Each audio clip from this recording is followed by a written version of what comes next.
درود بی پایان به ایران، درود بی پایان به همه شما دوستان عزیزی که بیننده این برنامه هستید. در خدمت شهرام سنجابی گرامی هستم با 37مین برنامه از مجموعه تاریخ آذربایجان. در این برنامه به حکومت آغاز حکومت مظفرالدین شاه است و کلا به دوره مظفرالدین شاه خواهیم پرداخت، ببینیم تا کجا میرسیم. میریم پیش شهرام گرامی.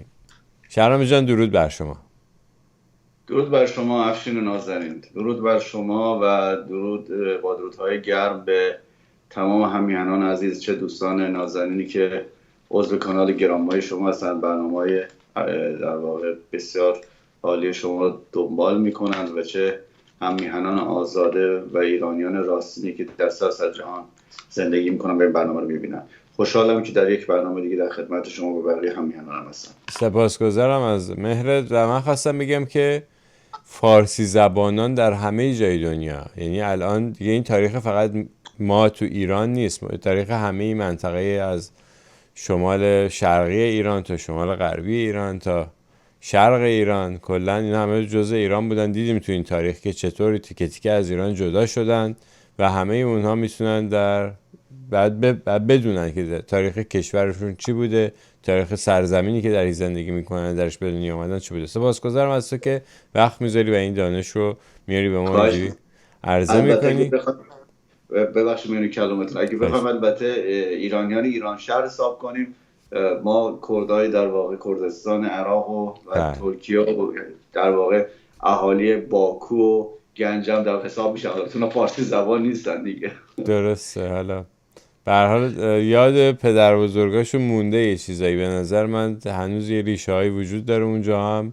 و به هر حال سپاسگزارم از شما که داری این مطالب رو اینجا عرضه میکنید، میمونه برای آیندگان. و البته بهتون بگم گوگل یه امکانی به وجود آوردم، یوتیوب، که میشه زیرنویس کرد تمام، و من خیلی از برنامه‌مون رو به ترکی و عربی هم زیرنویس میکنم، چون امکانیه که مجانا در اختیارمون هست و ازش استفاده میکنیم.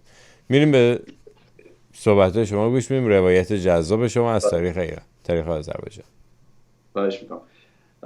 عرضم خدمتتون که ما در صحبت مظفرالدین شاه بود. در مورد مظفرالدین شاه باید ببینیم که این شاه، حالا نمیدونم نگونبخت یا هر چیز دیگه اسمشو میخوایم بذاریم، در چه برهه زمانی خیلی بدی در واقع به پادشاهی میرسه.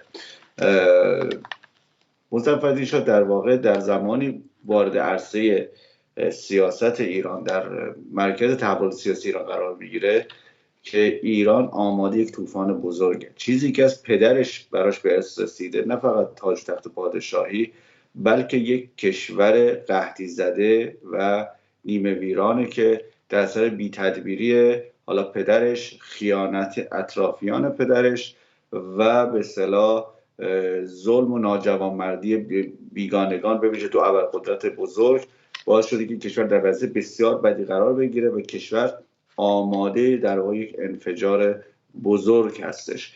ما در بحث تنباکو دیدیم مردم به بهانه تنباکو در واقع داشتن قضیه به یک انقلاب بزرگ تبدیل میشد که خیلی سریع سرطای قضیه جمع کردن، و یا شورش های کوچک و بزرگی که در اقصا نقاط ایران در اواخر سلطنت ناصرالدین شاه حتی به خاطر نان را میفته. این بحث نان بحث خیلی مهمی هستش. در واقع انقلاب مشروطیت دو تا ریشه داره، یعنی دو تا پایه داره.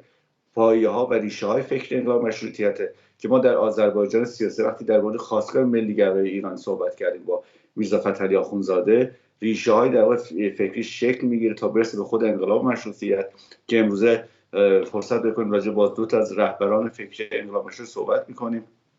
و دومی میشه گفتش که انگیزه های اقتصادی مردمی که دیگه میشه گفت به جان آمدن. 50 سال بیقانونی، البته خب قبلش هم وضع بهتری نبودش در زمان حالا محمد شاه فتحعلی شاه، اون سیستم ایلیاتی که راه انداخته بودن و در ایالت ها در واقع ناصرالدین شاه یک نفر رو حاکم میذاشت و این اصلا حالت نیمه مستقل بود و فعال مایشا بود. هر کاری که دلش میخواست این انجام میداد، نه محکمه بود که این رو به سوال بکشه، نه مردم کسی داشتن به دادخواهی برخیزن و هر کاری دلشون میخواستن میکردن. و ما میبینیم این نوع سیستم حکومتداری در پایان دوره قاجار، زمانی که قدرت پادشاه کم میشه، اصلا به فروپاشی مملکت میرسه. یعنی یه سری از حاکمان محلی دیگه برای خودشون دیگه ادعای کشور میکنن، مثل شیخ خزل در خوزستان، خان بلوچ‌ها حتی در مناطق نشین و در مناطق گیلان کسی یه جمهوری شکل میگیره، جمهوری به اصطلاح کمونیستی گیلان شکل میگیره. حتی در خراسان هم کلن محمد تقی پسیان هم میره که در واقع بحث جداسایی رو در خراسان پیش ببره و کشور میره آماد. یعنی اون وضعیتی که ما در دوران پایانی قاجار، در احمد شاه قاجار داریم، که میشه گفتش اگر یک طنز تلخ نباشه به حقیقت خیلی نزدیکه، که از ایران فقط تهران و شمیران و شمیرانات و شابدولزین باقی مونده بود.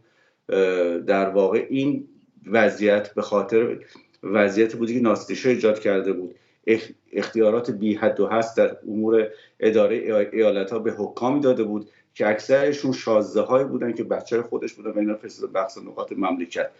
و خب مردم دیگه از این وضعیت واقعا خسته شده بودن، مردمی که دیگه حتی اون اندک معیشتش، یعنی نان رو هم دیگه نداشتن بخورن و این منجر میشه در واقع به شورش‌ها. و این شورش‌ها و نارضایتی‌ها اولا به مردم اعتماد به نفس میده، این اعتراضات، که آقا ما میتونیم بالاخره یه تغییر وجود بیاریم. به ویژه بحث تنباکو خیلی به مردم اعتماد به نفس داد و مردم تونستن بعد از سالها و دهها این فرد مستبد رو، این خاقان رو عقب بنشونن. این خیلی نقش مهمی داشت، مردم خودشون رو باور کنن. و دومی در واقع مردم همدیگه رو پیدا کردن، این که همدیگه رو میتونستن پیدا کنن، با هم صحبت کنن. مثلا ما در تاریخ مشروطیت احمد کسروی داریم که صحبت میکنه از گفتگوی مردم تبریز در صفهای نانوایی و خیلی جالبه گفتگوهایی که مردم با هم میکنن در صفحه نانوایی. خیلی جالبه، در مورد آزادی صحبت میکنن، یا این آزادی، حریت یعنی چی، داستانش چیه، بودنش خوبه، خوب نیست، برابر باشن مردم یعنی چی، یعنی مسلمان و مسیح با هم برابرن، به چه دردی میخوره. خوب ببین همین بحث‌های اساسی و پایه‌ای داره در صف‌های نانوایی بین مردم خیلی ساده و عادی داره رد و بدل میشه. اینا از کجا میاد؟ اینا از در واقع همین پایش رو رهبران فکری انقلاب مشروطیت، افرادی مانند طالباف، افرادی مانند زین‌العابدین مراغه‌ای، میرزا حسن رشدیه و میرزا فتحعلی آخوندزاده پیریزی میکنن. ولی چیزی که در واقع باعث میشه مردم دنبال این قضایا برن، یه چیز خیلی علت مهمش همون انگیزه های اقتصادی ماجرا بود.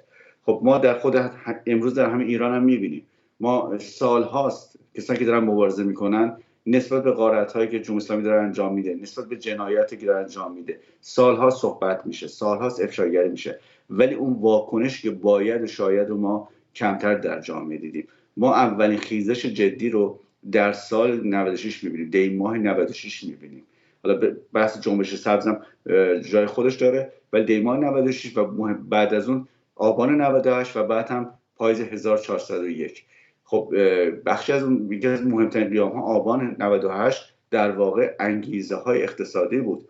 در 1401 درسته که بحث آزادی زنان مطرح شد، سرکوب‌های اجتماعی رژیم بودش که مردم به جان آورده بود، ولی باز هم این ناامیدی مردم و به ویژه جوانان نسبت به آینده و وضعیت تیر و تار اقتصادی که به وجود آورد رژیم، به ویژه دوران دوم حکومت حسن روحانی و رئیسی، اینا انگیزه هایی شد که مردم بیان به خیابون ها و اون فداکاری انجام بدن. همین رو ما در انقلاب مشروطیت داریم.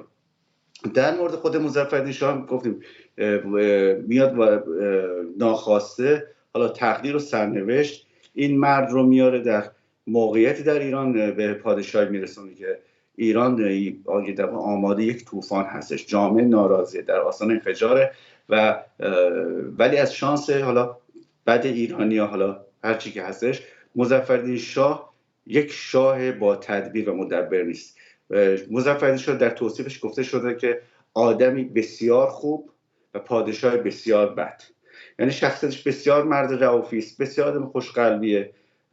من حتی اگه بشه این صوت مظفرالدین شاه که صوتی ازش مونده بسیار کوتاهه، گفتگویی که با میرزا علی اصغر عطابک امیرالسلطان داره باش صحبت میکنه و داره ازش تشکر میکنه و شما میتونید این ساده بودن این آدم و سادگی بیش از حد این آدم رو در همون مکالمه کوتاهی که انجام میده متوجه بشید. حتی این آدم راضی نبود که قاتل پدرش رو هم بکشه، ولی و خیلی هم عجیبه به خاطر اینکه در دوران ولایت عهدیش در تبریز با افراد بزرگ و هوشمندی هم نشین بوده. مثلا من دیروز صحبت برنامه قبلی به خدمت شما عرض کردم، مثلا مرتضی قلی خان سنی دوله این کم آدمی نبوده، یک آدم روشنفکری بوده، توی برلین درس خونده بوده، مهندس معدن بوده، داماد مظفرالدین شاه بوده. یا امین‌الدوله که حاکم تبریز بوده، بعدن از تبریز میاد تهران،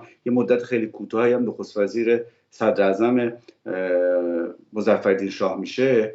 یا آدمی که مثلا روشنفکر، فکرهای خیلی عالی داره واسه تحولات مملکت که با فشار ملاها مجبور میشه به کناره‌گیری کردن. چنین افرادی دور بر خودش داره، ولی چرا این آدم اینقدر ساده لوحانه رفتار میکنه، یا حالا شخصیت ذاتش هرچی که بوده، این جای پرسش داره.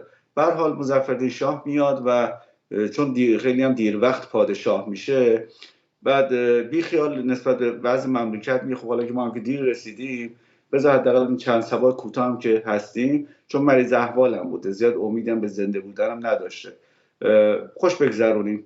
و با توجه که سفرهایی که پدرش رفته بود و به دل ایشون مونده بود حسرت این سفرها، تصمیم میگیره که در واقع دلی از عزا در بیاره و چند بار بره و مارکوپولووار اروپا رو چرخی بزنه.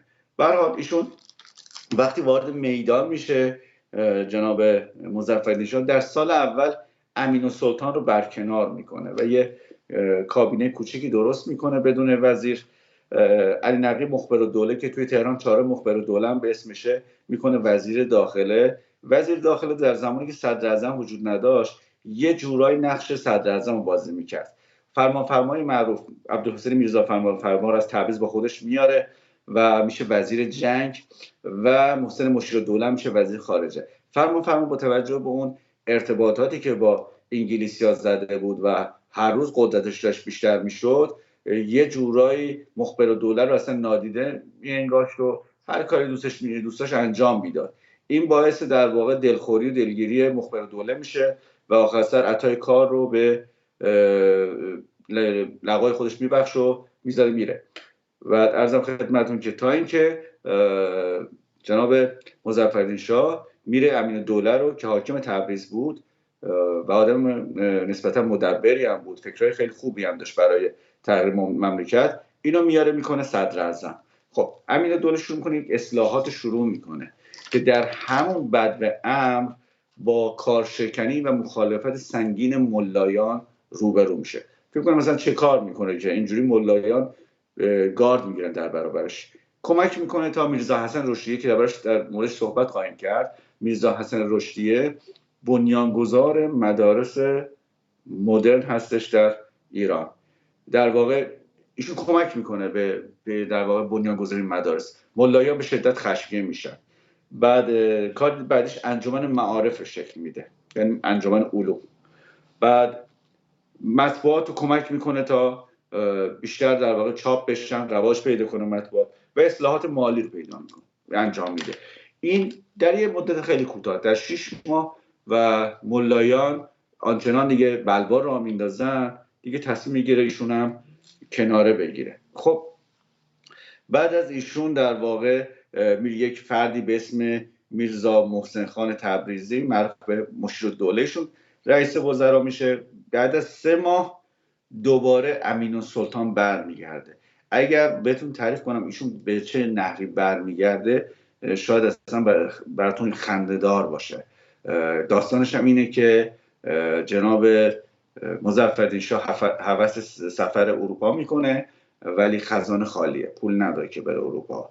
بعد به گوش در واقع روس‌ها میرسه. من در برنامه قبلی گفتم که اون اواخر دوره ناصرالدین شاه امین‌السلطان از انگلیسی‌ها فاصله گرفته بود و به روس‌ها نزدیک شده بود. روس‌ها به امین‌السلطان میگن که شما برو و بگو ما در واقع کمکش میکنیم که اروپاشو بره، ما پولشو بهش تامین میکنیم.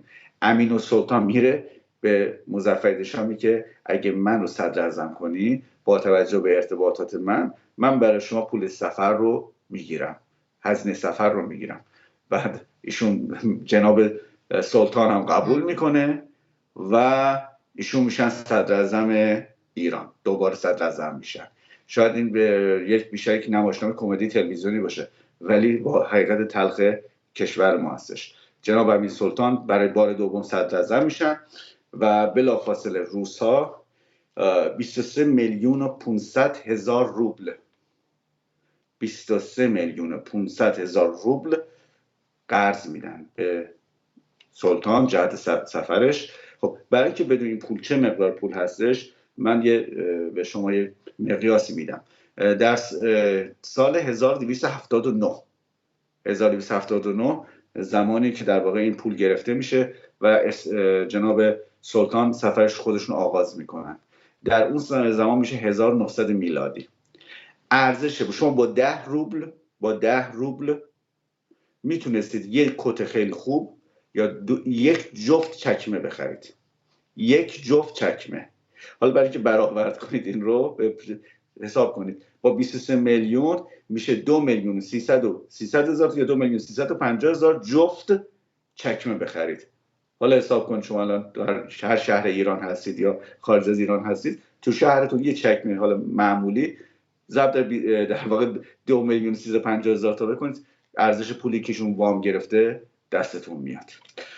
به هر حال ایشون این پولو میگیرن و در ازای اون قرار میشه عایدات گمرک ایران به عنوان گارانتی در اختیار روسا قرار بگیره. یعنی تنها منبع درآمد اصلی مملکت رو هم تسلیم روسا میکنن. یعنی تو گویی که مثلا دیگه اینا باختن، یعنی مثل اینکه دیگه بعد از این قرار نیستش که پادشاهی کنن. یعنی مظفرالدین شاه دقیقاً داره اینجوری داره رفتار میکنه. البته خب عایدات دیگهش مالیاتی بودی که اینها میگرفتن، حالا چه از کشاورزان چه از تجار، ولی خب گمرک خیلی بحث مهمی بودش که واگذار میشه. به هر حال امکان سفر ایشون فراهم میشه و در 23 فروردین 1279 حضرت سلطان تشریف میبرن به سفرشون. مسیر روسیه هستش، اتریش، سوئیس، آلمان، بلژیک، فرانسه. این ماجرای فرانسه هم خیلی پرماجرا میشه به خاطر اینکه اولا مهمان ویژه میشه برای المپیک پاریس.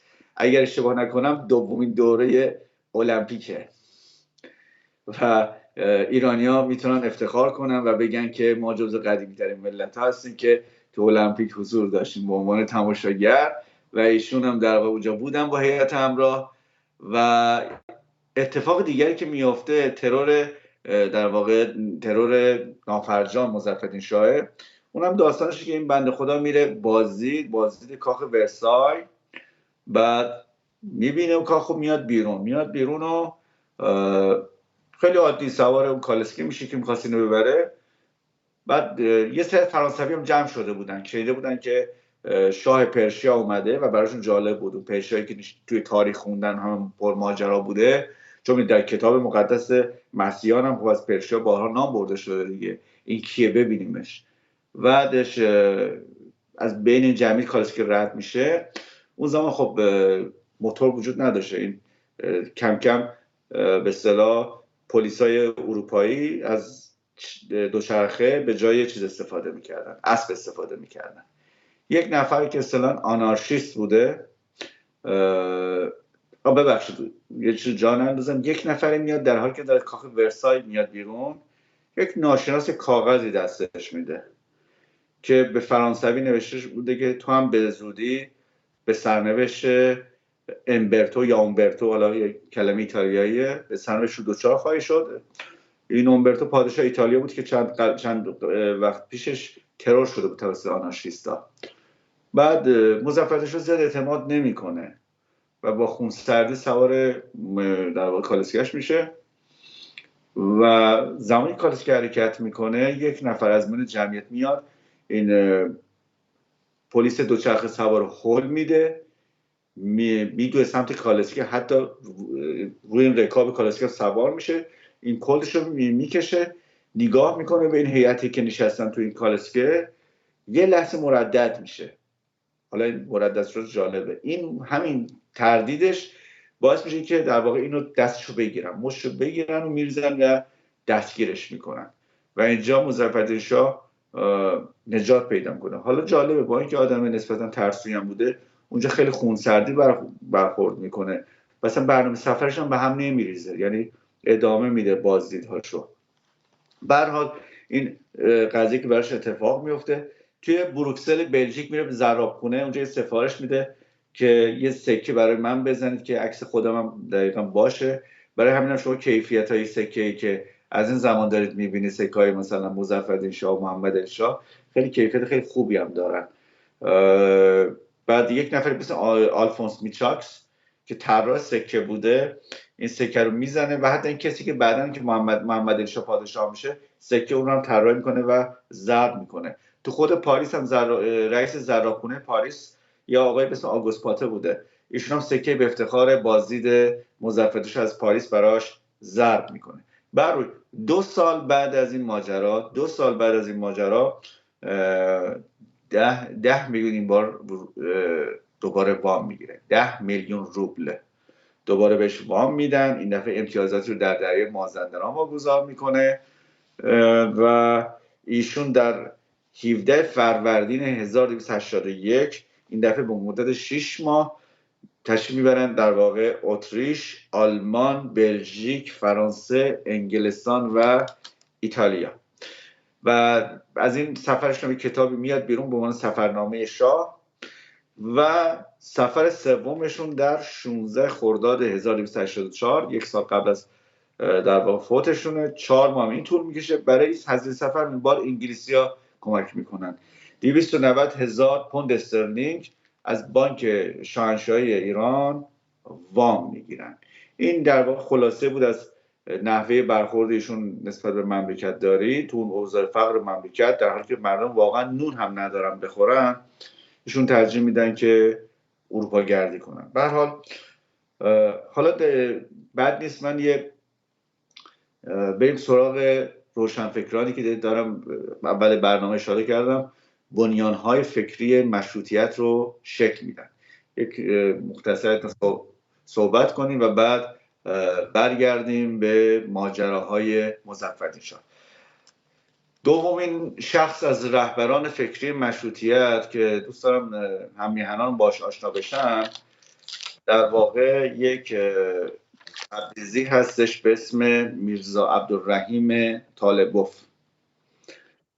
میرزا عبدالرحیم طالبوف در 1213 در محله‌ای به نام کوی سرخاب در تبریز به دنیا میاد و ایشون پدرش نجار بود. در 16 سالگی میره به تفلیس، همون تفلیسی که موجب تحولات عمیق فکری در میرزا فتحعلی آخوندزاده شده بود. زبان روسی رو یاد میگیره و همونجا با جنبش‌های آزادیخواهی روسی آشنا میشه. ما صحبت کردیم تو برنامه سیاست آذربایجان مختصات فکری و فرهنگی تفلیس رو در دوران در واقع نیمه دوم پایانی دوران قاجار شرح دادیم و گفتیم که این تفلیس و بعداً باکو فضاش چقدر بر روی اول تبریز و بعد بقیه ایران به ویژه تهران اثرهای عمیقی میذاره. خب تو اونجا با ادبیات روس آشنا میشه، حتی با افکار به اصطلاح نویسندگان و روشنفکران سوسیال دموکرات و میره در شهری در داغستان که اون زمان تیمورخان شورا میگفتن، شورا در زبان داغستانی یعنی دریاچه، به خاطر این شهر نزدیک به دریای مازندرانه. الان بویناکس میگن، یک اسم روسی داره و در اونجا گوی مقر حکومت داغستان بوده در اون زمان، در اونجا مستقر میشه و شروع میکنه به پیمانکاری در واسه راههای قفقاز و پول خوبی هم در واقع به جیب میزنه از این پیمانکاری. با یه دختر داغستانی ازدواج میکنه و به اصطلاح در یه دوره‌ای هم که دوره تحرک فرهنگی و فکری قفقاز است، خیلی هم پرشتاب هست، ایشون رشد میکنه خب تا 55 سالگی ما چیزی درباره فعالیت‌های فرهنگی و سیاسی ایشون نمی‌بینیم. از 55 سالگی ایشون شروع به نوشتن میکنه و مقالاتی می‌نویسه درباره ترویج حکومت قانون، درباره لزوم آزادی مملکت برای پیشرفت و حتی نشر علوم طبیعی به فارسی. مقالاتش به ایران میرسه، نوشتهاش به ایران میرسه، کتاباش، و به ویژه اون قسمت هایی که در مورد نوشتن علوم جدیدی که در اروپا رایج داشت، مثلا فیزیک، به فارسی نوشته شده بود، بسیار مورد توجه روشنفکران ایرانی قرار میگیره. چون حتی یکی از کتاب‌های ایشون هم در واقع اسمش از رساله فیزیک. بعدش ولی خب دو تا کتابی که بر روی نخست روشنفکران مشروطه و بعد بر روی مردم اثر بسیار عمیقی میذاره، دو تا کتاب هستش. یکی کتابی است به نام کتاب احمد که به اصطلاح سفینه در واقع طالبی هم بهش میگن کتاب احمد، و دیگری مسالک المحسنینه. مسالک المحسنین یعنی راه یا راههای نیکوکاران، بخوایم به فارسی ترجمه کنیم. این مسالک المحسنین کتابی که می‌نویسه خیلی بین ملایان و کتاب احمد هر دو بسیار خشمگین میشن و میگن با اصول دیانت اسلام اصلا در تضاد این نوشته ها، و طبق معمول شایع میکنن که این آقا بابی هستش. البته خب بابی ها و بهایی کتابایشون رو در واقع حالا منتشر میکردن، رایج میدادن، ترویج میدادن، و همین هم باعث میشه که بیشتر شایع بشه که در صورتی که ایشون بابی نبود، ایشون مسلمان بوده. حالا در واقع هیچ وقت ما چیزی نشانه از این که ایشون به آیین بهاییت که یا بابی حالا گرایش داشته باشه نمیبینیم. این در واقع شایع بوده که در واقع ملایان کردن. بابی هم بعدشون نمی اومده که مثلا یه همچین آدم متفکری رو در واقع بگن که آقا اینم بابی هستش، یعنی از ما هستش، و همچنان افراد بزرگ اندیشمندی. به هر حال ایشون میشه گفتش که این دو کتابی که معرفی کردم بنیان‌های جزء کتاب‌های در واقع اساسی مشروطیت هستش، در شکلی اندیشه مشروطیت هستش. و جالبه این که بدانید در سال 1285 در واقع در مجلس اول به عنوان نماینده تبریز هم انتخاب میشه، ولی به تهران نمیره و ترجیح میده در همون تیمور شوراخان بماند تا 77 سالگی که دیگه ایشون دیگه فوت میکنن و در میگذرن. این نخستین کس هستش در واقع عبدالرحیم طالبوف که این پسوند اوف رو در واقع به خاطر اینکه ایشون روسیه شده بودن، این رو برای برای خودش انتخاب کرده بود. در واقع بخوایم ایرانی بگیم در واقع عبدالرحیم طالبی بوده. خب دومین شخص بعد از طالبوف زین العابدین مراغه‌ایه. حالا ما بهتر بگیم با آخوندزاده میشه سوم شخص. ایشون متعلق به مراغه هستن. این زین العابدین مراغه‌ای زندگی بسیار عجیبی داره، یعنی خودت باید ما در واقع کاش در آینده در ایران آزاد این زندگی به تصویر کشیده بشه. زندگی بسیار عجیبی داره. یک تاجرزاده است، بچه یک آدم ثروتمندی در مراغه. در 8 سالگی میره مدرسه چون پدرش تاجره و در واقع کمک کنه بچهش بره مدرسه. در 16 سالگی میره حجره پدر. در 20 سالگی یه مقدار از پول ثروت پدر رو برمی‌داره، میره اردبیل برای خودش دار و دسته راه میندازه، تفنگچی راه میندازه و یه به اصطلاح یه میشه گفتش که حالت قلچماق میشه. به اصطلاح قلچماق در واقع یه لفظ ترکی هستش، یعنی کسی که این دستش گل یعنی دست و چماق مثل چماق میمونه اونجا، در واقع حتی درگیر میشه با نیروهای دولتی. خب این نوع سبک زندگی که داشته واسه خودش، کم کم این پولایی که خرج میکرده واسه دوره بریا کم کم به پیسی میفته و تصمیم میگیره که در واقع ایشون هم بره به سمت تفلیس. این تفلیس جای جالبی هستش. در واقع تفلیس بعداً باکو پذیرای 3 دسته بودش.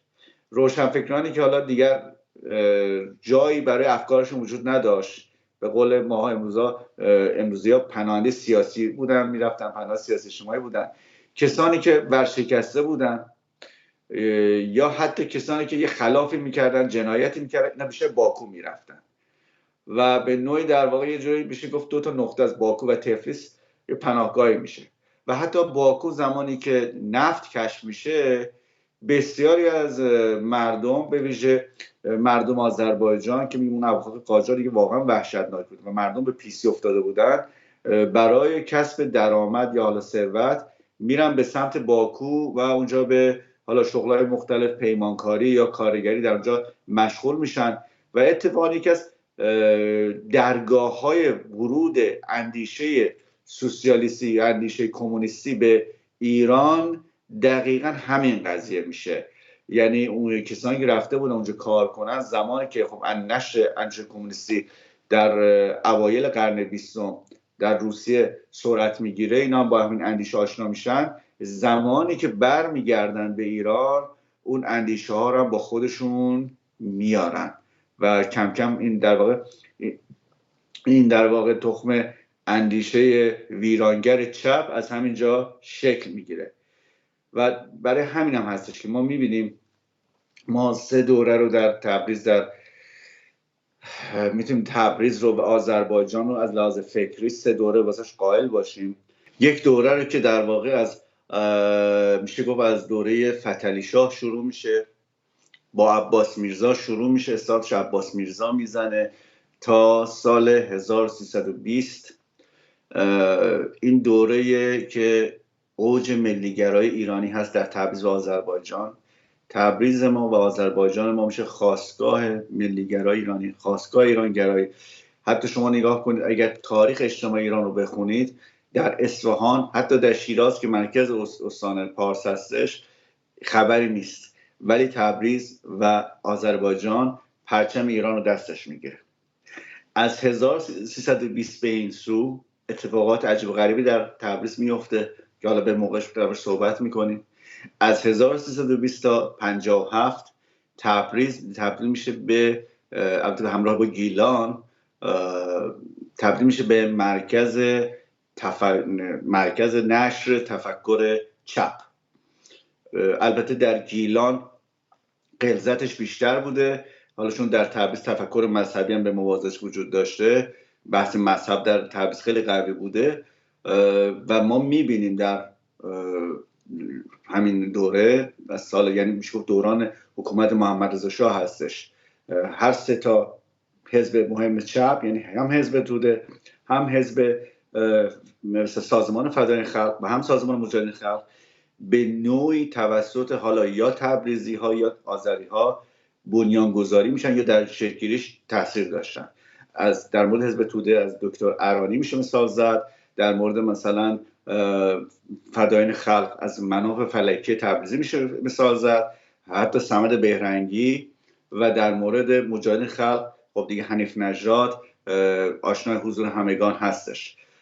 و از سال 50 که حالا تموم میشه، خمینی میاد و از 65 به بعد این همین چپ هایی که گفتم در واقع در تبریز شکل گرفته بودن، کم کم نطفه های حرام پانتورکیسم آروم آروم میکارن و بعد از روی کار آمدن خامنه‌ای با کمک حکومت ویروس پانتورکیسم رو در سراسر آذربایجان منتشر میکنن. حالا ما به ترتیب الان داریم همین دوره رو بررسی میکنیم. ما الان دوره هستیم که در تبریز در واقع پرچم ایران بلنده هستش، صحبت از ایرانگرایی هستش و میبینید ما داریم کم کم روشنفکران رو میبینیم همشون دم از ایران و احیای ایران و به ویژه ایران باستان دارن صحبت میکنن. بر روی حالا ادامه بدیم همین جناب زین العابدین مراغه‌ای که گفتم زندگی عجیب غریبش رو داریم بررسی میکنیم، ببینیم این آقا چیکار میکنه. میره تفلیس، توی تفلیس بقالی میزنه، همین بچه تاجر که به پیسی افتاده میره بقالی میزنه و چند سالی میگذرونه، هر سال یه چند هزار منات به جیب میزنه و میگذره زندگیش. تا اینکه کنسول ایران در تفلیس، سرکنسول در واقع به زبان امروزی، میرزا اسدالله ناظم الدوله، میبینه آره این بنده خدا چند سال تفلیسه، آدمی هم هستش که سواد داره و به قول معروف با فرهنگ مردم و شهرم آشناست، زبونشون هم بلد، منطقه رو میشناسه. آقا شما نایب کنسول باش در شهر کوتایسی. شهر کوتایسی دومین شهر بزرگ گرجستانه، ما بین تفلیس در شرق گرجستان و باتومی در غرب گرجستان، در مرکز گرجستان. یه شهر تاریخی خیلی قدیمی هم هستش کوتایسی. بعدش میگم شما اونجا چیز باش، نایب کنسول باشه. این بنده خدا اونجا دفتر دسته که راه میندازه، به ایرانی هم خیلی کمک میکنه. ایرانی که اونجا بودن رفتن کار میکردن، کارگری میکردن، هر کاری میکردن، خیلی کمک میکنه. دستش دوباره خالی میشه، مهاجرت میکنه، میره کریمه. همین کریمی که در واقع الان روسیه گرفته از اوکراین و اونجا در واقع جزء روسیه شده و جزء در واقع این جزیره کریم در شمال دریای سیاهه. با برادرش هم میره، اصلا مهاجرش هم به تفلیس هم با برادرش بود. میره اونجا و شروع میکنه، میرن از استانبول جنس میارن توی کریمه میفروشن و برعکسی بیزینسی راه میندازه. و در زمانی که جنگ‌های روس و عثمانی شروع میشه، ایشون میره به یالتا. یه شهر امروز در اوکراینه، در واقع یک شهر ساحلی است به سمت دریای سیاه، در شمال دریای سیاه. آب هوای خوبی هم داره و جایی بودش که اشراف روس به ویژه درباریان که توی شهر بسیار سردی مانند سن پترزبورگ در واقع زندگی میکردن، اونجا برای خودشون ویلایی داشتن، کاخی داشتن و پاتوق اینا بود. پاتوق این اشراف زاده های روس بود و ایشون میره اونجا، میره کار کنه، بیزنس کنه، کم کم با این ارتباط میگیره و به اصطلاح سر کارش میفته به امیران و درباریان، تا اینکه توسط یک شاهزاده خانم روس که زن یک شاهزاده معروف بوده به نام پرنس ورانسوف به ملکه روسی معرفی میشه. ملکه روسی خیلی خوشش میاد از این آدم و داداشش و میگه که خب شما همچین آدمایی هستید، این آدمای متفکری میبینه از تجربه‌ای که عجیب غریبی تو زندگی داشتن، خوشش میاد، میگه بیاین شما تابعیت روسیه رو بگیرید. احساس کنه آدم به درد روسیه میخوره، میگه الا بلا بیاین تابعیت روسیه رو بگیرید. اول به قول مرد میگه نه ما ایرانی هستیم، نمیشه، اینجوری نمیشه و اینا.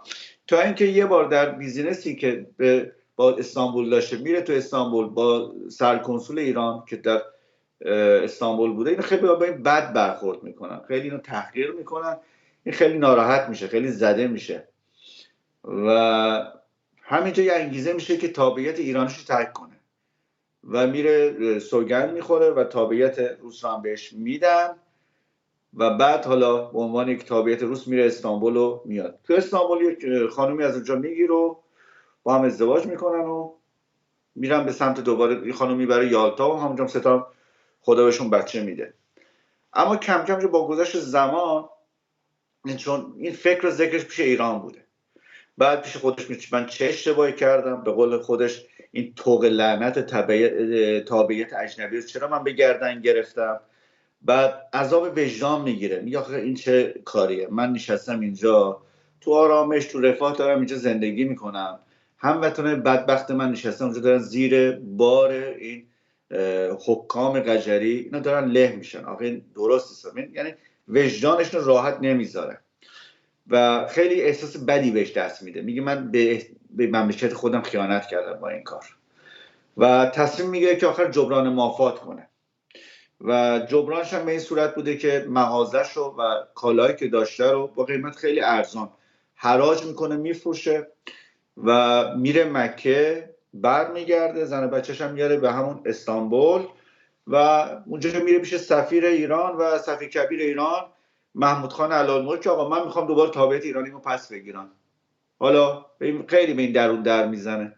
بالاخره محمود خان کمکش میکنه و ایشون در 9 فوریه 1904 دقیقاً در روز نخست جنگ روسیه و ژاپن، خیلی جالب این تطابق زمانش، که در واقع روسیه تو اون جنگ شکست میخوره و این جنگ خیلی انگیزه پیروزی به اصطلاح ژاپن به نوعی خیلی انگیزه و قوت قلب به مردم ایران میده. این خیلی جالبه. یعنی همین یه جایی بخوام در واقع تطبیق بدیم، همین اتفاق یعنی تو منطقه افتاد، یعنی حزب الله لبنان از بین رفت، سوریه حکومت اسد از بین رفت و مردم ایران یه روحی خیلی خوب پیدا کردن، یه انرژی خیلی خوب پیدا کردن.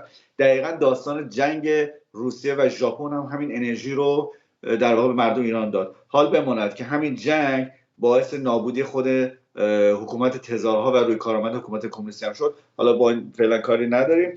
به هر حال ایشون در همان روز نخست جنگ تابعیت ایران خوش پس میگیره و برای همیشه هم در عثمانی میماند، همونجا هم فوت میکنه و شروع میکنه با روزنامه هایی که در عثمانی چاپ میشدند و به ایران میآمدن، روزنامه فارسی زبان و یکی از مهمترین روزنامه چون ما چند تا روزنامه داریم بسیار مهم هستن، ثریا، اختر و حبل المتین. این سه تا رو حالا راجع به اینا صحبت میکنیم. در روزنامه حبل المتین مقاله مینویسه، مقالهاش به ایران میاد، ولی شاهکار ایشون کتاب سیاحتنامه ابراهیم بیگه. سیاحتنامه ابراهیم بیگ در واقع میشه گفتش که مردم ایران رو واقعا دگرگون میکنه. حالا وقتی داریم راجع به مردم ایران صحبت میکنیم یادتون باشه 80% مردم ایران خارج از این تحولات هستن، یعنی توی روستاها در شرایط خیلی بد دارن زندگی میکنن. ما 20% داریم در به اصطلاح در شهرنشینن. از اینا یه مقدارشون در واقع جزء اشراف هستن. یعنی شما مثلا هنوز برید مثلا خانه‌های قدیمی قجری رو که مثلا میبینیم در شهرهای مثلا در تهران، تبریز، اصفهان، شیراز، یزد، نائین، اینا صاحبانش اکثرا اشراف بودن. مثلا خانه طباطبایی، خانه بروجردی ها، یا مثلا در کاشان خانه مثلا آمری ها دوباره در کاشان، یا مثلا خانه شربت اغلی در تبریز. اینا در واقع جز تجار و اشراف اون دوران بودن. و حالا من در حال بحث تجارت حالا مفصل صحبت میکنم. بقیه مردم، حالا ما وقتی تجار میایم میرسیم حالا به نظامیان. وضع مالی نظامیان گفتیم وضع خوبی نداشتن. کسبه عادی هم همچین وضعشون رو به راه نبود و میشه گفت از اشراف به پایین یک نارضایتی عمیقی وجود داشت. البته در بین خود اشرافیت هم در بین اشراف هم در میان رجال دربار کسانی بودن اونها دوست نداشتن این همه دیگه عقب ماندگی و نکبت رو برای کشور خودشون نمیخواستن، ولی دیگه نه زورشون به ملاها میرسید نه زورشون به اون شبکه قدرت در درون قاجار و ایل قاجار میرسید. به هر حال ولی این آمد و اون طبقه در واقع حال بگیم شهرنشین ایرانی رو بسیار کتاب تاثیر گذاشت. داستان خیلی جالبی داره این کتاب. این کتاب به صورت خلاصه میگم ابراهیم بیگی هست. ابراهیم بیگ یک جوان ایرانی است و داستان تخیلیه ولی با واقع تطبیقش داده جناب زین العابدین مراغه‌ای. یک تاجرزاده است، بچه ایرانی تاجرزاده است که هیچ وقت ایران رو ندیده. در مصر بزرگ شده، وضع خوبی هم داره، بعد خیلی هم ایران رو دوست داره. ایران رو ندیده ولی ایران خیلی دوست داره. همیشه هم بهش افتخار میکنه. مثلا وقتی خب مصری ها رو میبینه میگه من از ایرانم، این کشور من اینجوری کشور باستانی دارم، کشور بزرگیه. بعد میان بهش خبر میدن که نه آقا کدوم ایران، اصلا این کشور خیلی کشور بدبختیه. میگه نه اصلا اینجوری نیست، این ایران حرف اولو میزنه، اصلا اینجوری نیستش. بعد عمویی داره به نام عمو یوسف، تصمیم میگیرن که برن زیارت امام هشتم. با عمو یوسفش حرکت میکنن میان در اسلامبول که حالا اون زمان هست اسلامبول نشده. بعد اینجا حالا روایت داستان که حالا زین العابدین میاد مینویسه میگه باز چیز برخورد میکنه، با زین العابدین مراغه‌ای برخورد میکنه. زین العابدین مراغه‌ای میگه که تو نمیدونی ایران چه فلاکتیه، اینجوریه، این بدبختی رو داره و این خیلی ناراحت میشه. میگه نه اصلا حرف بیخودی داره میزنی، اصلا هم اینجوری نیستش، خیلی هم کشور خوبیه که کشور قدرتمنده، کشور ثروتمنده، چنان فرهنگی داره، چنان تاریخی داره و دفاع میکنه. بعد میگه باش حالا میری و خودت ماجرا رو خواهی دید. و این حرکت میکنه از اسلامبول میاد میرسه به تفلیس. در تفلیس ناگهان مواجه میشه با کارگران ایرانی که در وضعیت خیلی بدی زندگی میکنن، وضع فقیرن و این شوکه میشه که شما اصلا اینجا چیکار میکنید، اصلا چرا باید اینجا باشید. و اینا صحبت میکنن از زندگی خودشون، از ستمی که حکام قاجاری دارن به مردم میکنن و بسیار به هم میریزه، بسیار به هم میریزه و میاد داخل ایران و تمام چیزایی که زین العابدین مراغی بهش تو اسلام بود گفته اونجا با چشم خودش میبینه و شروع میکنه با مردم صحبت کردن. آخه چرا شما اینجوری هستید؟ نباید این مملکت اینجوری باشه. شما نمیدونید مثلا در دنیا داره چه اتفاقی میفته. و جالبه، نکته جالبش اینجاست که با هر کس که صحبت میکنه میگن آقا به من چه، یعنی آقا به من چه، من که کاری نیستم تو این مملکت، که از سر خودش باز میکنه. و خیلی عجیبه، این کتاب در حدود 130 سال پیش نوشته شده، بیشتر البته کمی، ولی بله داره همون 130 سال پیش میشه. ولی جالبه انگار داره امروز رو داره تکرار میکنه، داره امروز رو تکرار میکنه. باور نکردنی، یعنی همون مسائل اجتماعی، همون مشکلاتی که امروز ما داریم صحبت از مثلا قشر خاکستری میکنیم، قشری که بی تفاوته و بی آقا من سیاسی نیستم، آقا حالا وقتی زورمون نمیرسه به ما چه ربطی داره، حالا این ابرقدرت خودشون آوردن خودشون میبرن، امام زمان میاد، اون میاد، نمیدونم فلانی میاد، بهمانی میاد. دقیقا همون چیزا رو جالبه 130 سال پیش داره تکرار میشه و خیلی تاسف‌باره. یعنی ما وقتی که اینو حتی خارج از ایران به کسی نشون بدیم کتاب رو و بگی آقا همین مسائل که تو 130 سال پیش بوده، همون مشکلات، همون دردها، ما دقیقا هنوز هم اون گرفتاریم، باور نمیکنن. یعنی فکر کنن داریم باهاشون شوخی میکنید. من از شما دوستان و هممیهنان یه خواهشی دارم، اینا یک به عنوان وظیفه برای خودتون بدونید. ببینید یک سری کتاب‌هایی هستن اصلا نیاز به خواندن هم نداره. ببین به صورت پادکست تهیه شده، ما امروزه هر روزه میلیون ها ساعت وقت تلف شده داریم. یعنی مردم وقتی صبح زود میرن سر کار، تو ترافیک هستن، حالا یا تو مترو هن، یا تو اتوبوسن، یا توی تاکسی هن، یا با خودروی خودشون تو اتوبان‌های شهرهای مختلف، چه میدونم تو اتوبان همت، امام علی، صیاد شیرازی، اگه تبریز هستی اتوبان کسری، اتوبان پاسداران، توی ساعت‌ها ترافیکی که در اثر بی‌لیاقت این رژیم شکل گرفته وقت عمرشون تلف میشه. باور کنید به سادگی این پادکست‌هایی که در اختیار هم قرار بدیم، همین چیزای خیلی در واقع به نظرتون خیلی ساده باشه.